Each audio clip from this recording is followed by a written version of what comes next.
Hello, welcome to the first episode of Geyser Chats. I'm here with Ger Kirby from Park Row, Ballyneety, down in Limerick. You might have heard of Ger before. He has a cow. He had a cow who matched a world record on a couple of occasions. I'll just turn over to you now, Ger, and you could tell us a bit more about the famous cow. Yeah, what you call it, this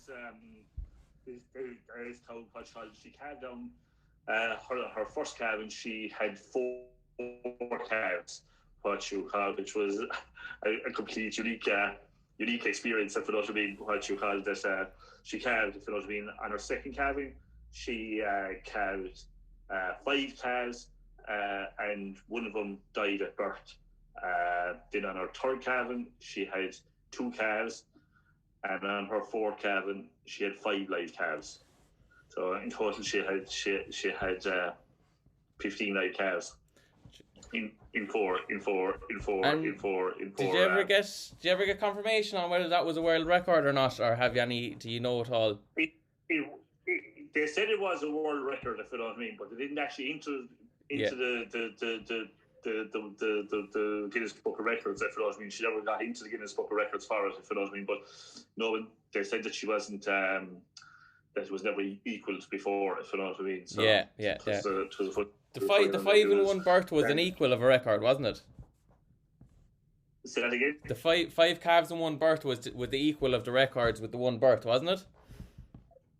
I think so. Yeah, I think so. And she, as I said, she did five births twice. If you know what I mean, now, one of them died, and one of them died at birth, all right. But and the second time she did it, she had five live calves.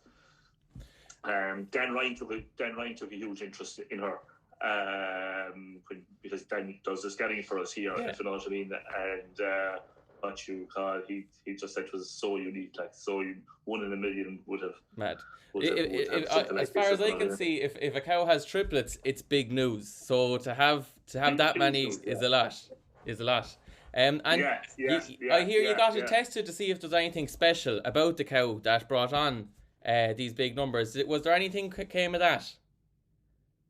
Nothing became of it, what you call. It was just the amount. What Dan said was, it was just the amount of eggs she was releasing, if you know what I mean, Yeah, that caused her to have the multiple births. She was just so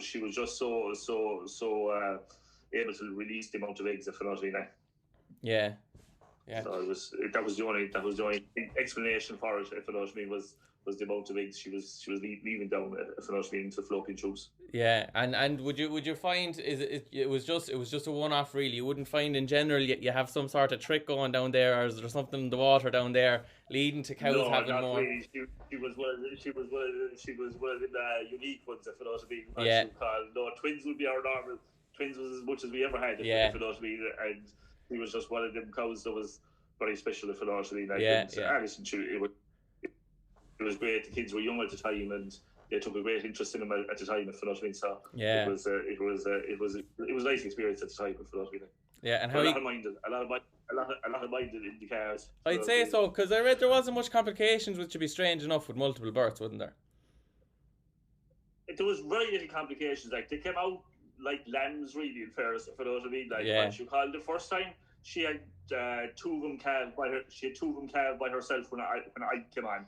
And the third one was coming backwards. He came out, and the fourth one came out. I said there couldn't be another one there, if you know what I mean. But she just kept heaving and pushing. So next thing, fourth one came out. I didn't try for a fifth one that time.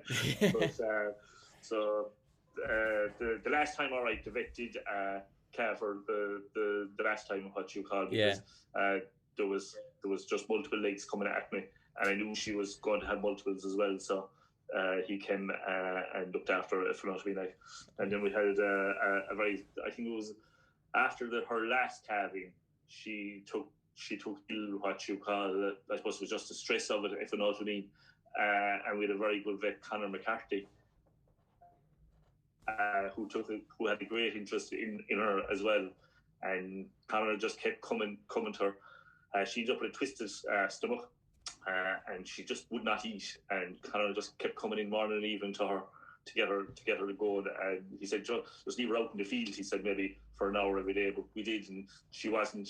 She still wasn't picking the grass. Just couldn't get her to eat. But he kept pumping her with fluids, And next thing I went down one morning and I opened the gate and she had nothing eaten. And I said, you're in trouble again. If I mean, will I call Connor? I rang Connor, and Connor said it'll be after dinner before he'd get there. He was busy that morning, and I went away for the breakfast. But I obviously didn't shut the gate after me, and she was used to going in and out, and she had walked out into the field, and she just never stopped grazing afterwards. So he got her going great in Paris. That's the main thing. Yeah, that's the main thing. Jesus, yeah. How are you getting on with calving at the minute? What you call, we're calving at the house there, you know. So calving is going well at the moment. At the beginning, it's fairly good. So we're calving down about 300 cows this year. So what you call, so it's busy now at the moment. Jeez, very good. And now I hear you have a dairy geezer going down there. How's that going for you? What difference is it making to you on the farm? What you call a huge benefit, really. What you call last spring, we were milking 240 cows, and we got locked up with TB, which meant we had to rear all the calves, if you know what I mean. Yeah. So what you call we were in the process of expanding at the moment. We were making 150 cows. And we're in the process of expanding, so that was where the numbers came from. Then on the time, and our water system wasn't good enough. We were using an electric heater, but we were constantly running out of water. So we looked at the dairy geyser, and we just felt you had constant hot water instantly, if you know what I mean, as much of it as you wanted, if you know what I mean. And it was through that system, you know, I said it was just it was a great benefit because we had hot water on demand all the time, if you know what I mean. So because with a lot of electric heaters, you get so much water out of them, and then they cool down, and you got to wait for it to heat again. Yeah. So with the dairy freezer, it's instant hot water, and was very economical as well. What you call, I think we burned one fill of kerosene, if you know what I mean, about 400 or 500 euros of kerosene for the year, if you know what I mean. Like, so it was very economical as well. I'd like to thank Ger Kirby for having a chat with us this week, for letting us know a very interesting story, and I'd like to thank you for watching Geyser Chats. Please like our Facebook and Twitter pages and keep an eye on them for more content, videos and quizzes. Thank you.